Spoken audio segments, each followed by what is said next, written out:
Selamat pagi. Assalamualaikum warahmatullahi wabarakatuh. Om Swastiastu, salam Namo Buddhaya, salam kebajikan.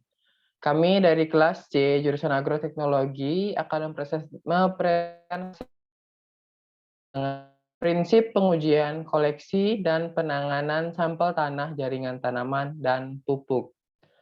Baik, adapun beberapa anggota kelompok kami, yaitu dengan saya sendiri, Kadek Pande Prasetya Wiguna dengan NIM D1B1180117, alumni SMA Kartika 21 Makassar, asal daerah Pasangkayu, Sulawesi Barat dari suku Bali. Oke, selanjutnya saya persilakan kepada Saudari Agnida. Perkenalkan, nama saya Agnida Noviana Gua Baharudin, NIM D1B1181011. Asal sekolah SMA Negeri 1 Kolaka, asal Kolaka, Sulawesi Tenggara. Selanjutnya teman saya Imelia Parapa. Terima kasih. Perkenalkan, nama saya Imelia Parapa dengan NIM D1B1181030. Saya alumni dari SMA Katolik Makale. Saya berasal dari Kabupaten Tanah Toraja, Provinsi Sulawesi Selatan. Selanjutnya saya serahkan kepada Saudara Agung. Baik, perkenalkan nama saya Agung Setiawan dengan stambuk D1B1181035, alumni sekolah SMA Negeri 1 Ladongi, adapun daerah tempat tinggal yaitu Kolaka Timur. Baik, langsung saja untuk mempersingkat waktu, kami akan langsung melakukan diskusi terkait dengan materi. Materi pertama saya akan langsung kepada Saudara Agung Setiawan.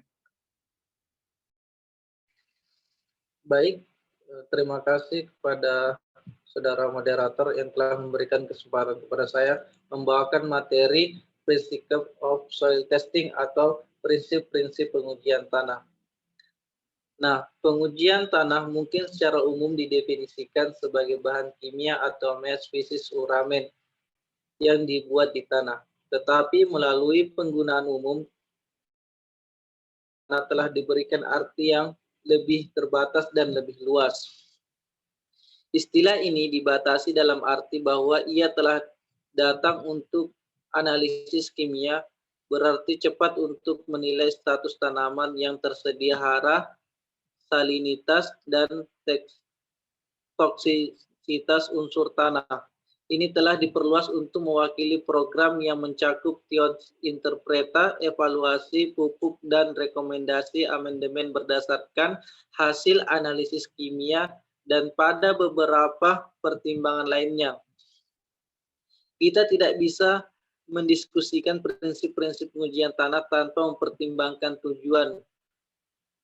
Pengujian tanah adalah penting, alat yang akurat dan sangat diperlukan untuk penilaian kesuburan dan produktivitas status tanah.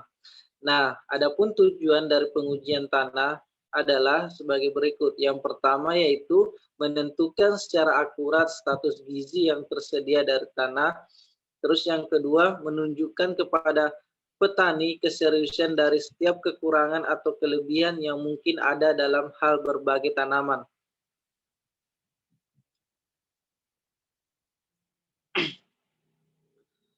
Baik, yang ketiga yaitu membentuk dasar yang kebutuhan pupuk ditentukan, dan yang keempat mengungkapkan hasil dalam cara sedemikian rupa sehingga mereka mengizinkan evaluasi ekonomi dari rekomendasi pupuk yang disarankan. Nah, tujuannya mengakui bahwa hasil pengujian tanah itu sendiri adalah bagian dari data faktual dilaporkan dalam istilah yang terbatas, sementara interpretasi akan bervariasi dengan tanaman yang berbeda dan pemupukan yang dihasilkan. Status gizi dari tanah yang dapat dievaluasi dalam beberapa cara. Di antara metode-metode tersebut adalah uji coba pemupukan di petak lapangan, percobaan, pot rumah kaca, gejala tanaman, analisis tanaman, analisis jaringan cepat atau getah, uji biologi atau mikroorganisme di tanah untuk mendeteksi kekurangan nutrisi atau keracunan, dan analisis kimia yang cepat dari tanah. Masing-masing metode ini memiliki batasan tertentu bila diterapkan pada lahan pertanian individu atau lahan pertanian dengan basis layanan umum. Uji coba pupuk di petak lapangan tidak dapat dilakukan dan berfungsi sebagai dasar dari teknik diagnostik lainnya untuk mendapatkan hubungan sebab akibat. Namun, uji coba lapangan pupuk tidak bisa dalam arti praktis dilakukan di lapangan setiap petani dan hasil penelitian tidak dapat langsung ditransfer dari satu bidang ke bidang lainnya, kecuali untuk N di daerah hujan curah tinggi lebih dari 75 cm per tahun. Baik, itulah tadi materi yang saya bawakan hasil dari diskusi kami. Mungkin materi selanjutnya akan dilanjutkan oleh teman saya. Terima kasih.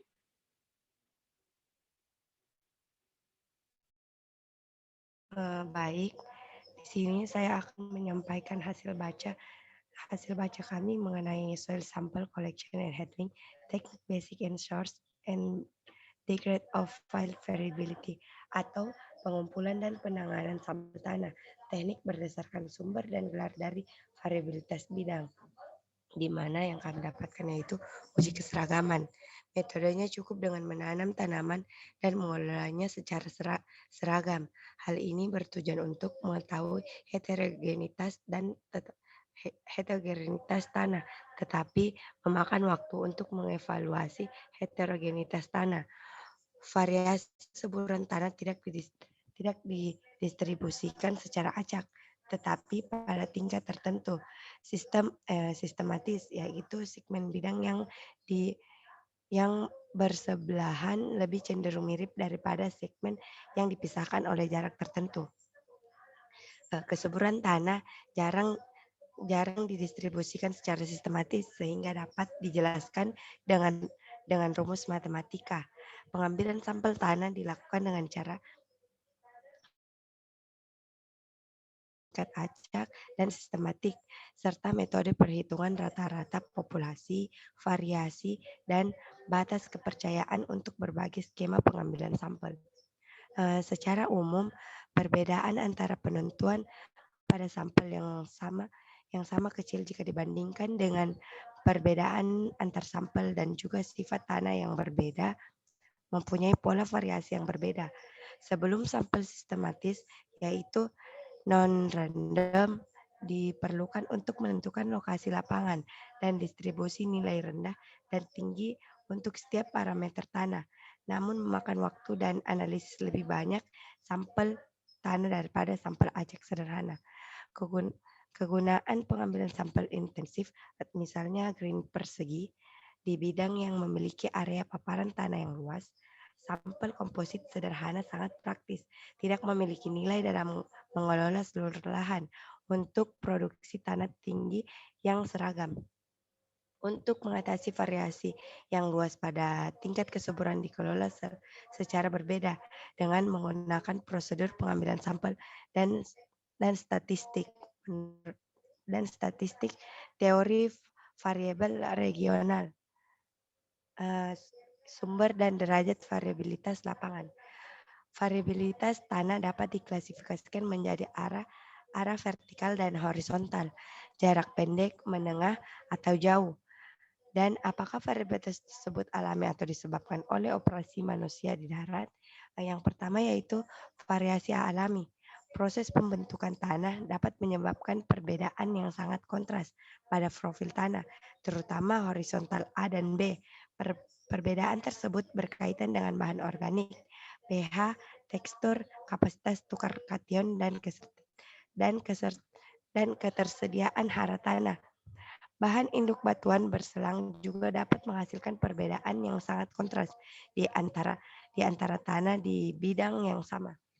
Variasi alami pada jarak yang agak jauh dikaitkan dengan kemiringan dan aspek. Yang kedua itu variasi manusia. Mengelola dari lahan dan mengelola tanaman dapat memiliki efek yang sangat besar pada variabilitas lapangan. Praktik perataan tanah yang sering dilakukan untuk memfasilitas irigasi permukaan di daerah yang lebih kering atau pembuatan teras di daerah yang lembab dan menyebabkan variasi yang diinduksi. Praktik pengelolaan tanah juga akan mempengaruhi erosi tanah dan memiliki kecenderungan untuk mengekspos lapisan bawah yang berbeda dan praktis pengelolaan pupuk yang terkait dan menyebabkan perbedaan dan jumlah jenis bahan organik serta pola pupuk sisa yang berbeda. Sifat pupuk yang diaplikasikan sendiri berpengaruh terhadap heterogenitas tanah. Di sini saya akan menambahkan mengenai metode sampling, di mana pengambilan sampel tanah harus disesuaikan dengan derajat keragaman pada semua skala mikro, meso, dan makro. Dalam pengertian ini, seperti paparan lapisan tanah dari permukaan tanah atau erosi, jenis dan jumlah pupuk yang digunakan pada musim sebelumnya, dan apakah pupuk tersebut diterapkan secara broadcast, straight, dan tingkat pencampuran tanah yang mungkin terjadi setelah pemupukan dengan cara membaca listing pengolahan tanah untuk mengendalikan gulma dan pengendalian dayung. Itulah tadi hasil saya mengenai pengumpulan dan penanganan sampel tanah teknik berdasarkan sumber dan gelar dari variabilitas bidang atau jurnal tentang soil sample collection and handling, technique based on source.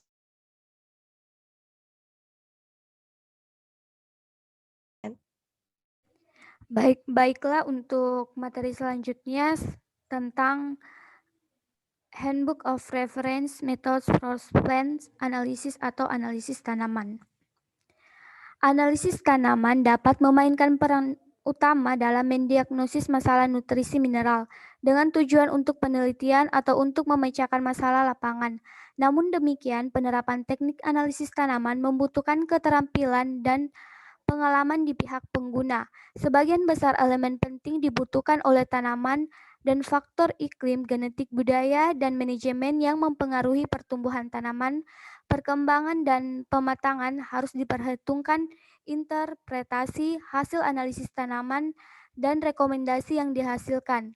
Semua faktor ini bersifat interaktif. Ketika hanya satu elemen penting yang kurang atau curah hujan atau irigasi yang tidak memadai tidak tersedia pada saat-saat penting dalam siklus hidup dari tanaman tersebut, hasil panen mungkin turun atau menjadi nol.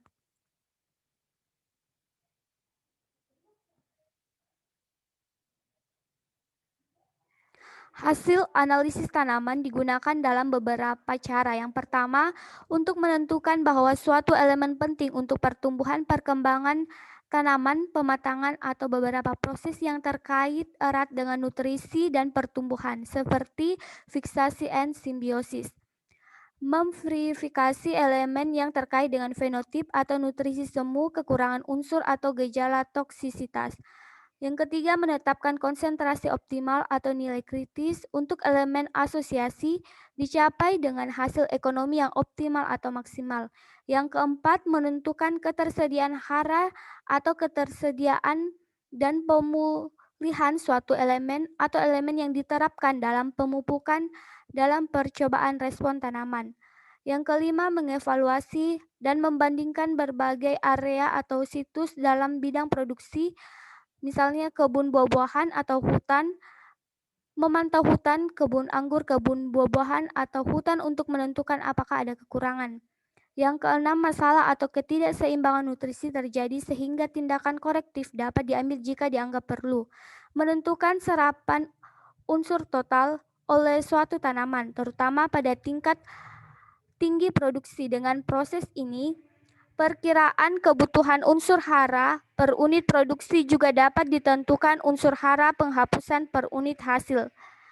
Yang kedelapan, menentukan efisiensi nutrisi internal atau output per unit nutrisi serapan.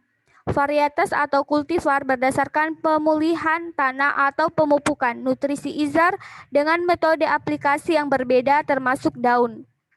Yang kesembilan, melakukan review lapangan terhadap tanaman yang ditanam di area produksi atau tanah untuk menentukan apakah suatu elemen atau kombinasi elemen kekurangan, cukup berlebihan atau beracun. Slide berikutnya. Sampling dan metode dari analisis. Sebelum analisis tanaman dapat dilakukan secara efektif, penelitian harus dilakukan untuk menghubungkan konsentrasi unsur dalam respon tanaman ke pertumbuhan atau yang menghasilkan. Juga perlu untuk menentukan bagian dari tanaman atau tanaman hijauan, sulur atau pohon harus diambil sampelnya dan waktu pengambilan sampelnya. Sampel waktu biasanya melibatkan beberapa titik dalam usia fisiologis atau tahap perkembangan dalam operasi tanaman. Pemilihan dipengaruhi apakah tanaman tersebut merupakan tanaman tahunan. Berikutnya, aspek penting analisis tanaman. Ada beberapa hal penting yang harus diperhatikan dalam menggunakan tanaman teknik analisis. Beberapa di antaranya yaitu tingkat unsur hara harus ditetapkan dengan perbandingan pertumbuhan terbatas dan studi korelasi untuk setiap elemen dan untuk setiap tanaman dalam berbagai kondisi. Selama beberapa dekade terakhir, hasil panen secara umum terus berlanjut meningkat dengan nutrisi tanaman melalui pemupukan yang tepat memainkan peran utama dalam peningkatan ini yang terjadi di seluruh dunia. Analisis tanaman dengan meningkatkan interpretasi diagnostik juga berperan penting dalam peningkatan tersebut. Di sini saya akan melanjutkan materi terkait dengan Handbook of Reference Method for Plant Analysis dari halaman 26 sampai halaman 50. Kandungan unsur hara tanaman bukanlah entitas tetap, tetapi suatu yang bervariasi, berubah dari waktu ke waktu, serta perbedaan antara keduanya berbagi bagian tanaman itu sendiri. Bagian tumbuhan di lokasi tertentu pada tumbuhan yang diperoleh pada tahap tertentu pertumbuhan berdasarkan usia fisiologis merupakan parameter sampling secara umum. Jaringan yang secara fisiologis muda dan sedang berkembang pesat, perubahan konten unsur atau yang sudah melewati masa kedewasaan tidak boleh diambil sebagai sampel. Bagian tanaman dipilih dan waktu pengambilan sampel harus sesuai dengan yang terbaik hubungan yang ada antara konten unsur dan hasil atau fisik penampilan tanaman. Seringkali tidak ada satu waktu pun untuk pengambilan sampel dari bagian tanaman tertentu. Sangat ideal untuk mengevaluasi setiap elemen. Oleh karena itu, beberapa bagian tanaman pada tahap pertumbuhan yang berbeda mungkin perlu diambil. Perbandingan analisis antara dua dan tangkai daun, batang dan daun, serta bagian atas dan bawah bagian tanaman dapat membantu dalam mengevaluasi analisis tanaman. Setelah ditentukan bagian tanaman mana yang akan diambil sampelnya untuk mewakili status unsur tanaman, jumlah tanaman yang akan diambil sampelnya untuk merepresentasikan yang memadai. Apa yang merupakan jumlah yang memadai telah ditentukan, ditambang sampai taraf tertentu dari hasil penelitian sebelumnya. Variasi kandungan unsur dalam satu bagian tumbuhan maupun dari tumbuhan untuk menanam harus diperhatikan. Telah menunjukkan bahwa ada relatif variasi kecil dalam nitrogen, fosfor, kalium, magnesium, besi, mangan, zinc, dan tembaga. Di antara pengambilan sampel yang dipilih pada satu pohon atau pada satu pinus tanaman, masuk akal untuk mengonsumsikan bahwa ini bisa terjadi pada tanaman lain. Oleh karena itu, asalkan bahan sampel dipilih dengan cermat, sampel yang relatif kecil dapat mewakili konten elemen secara memadai satu tanaman.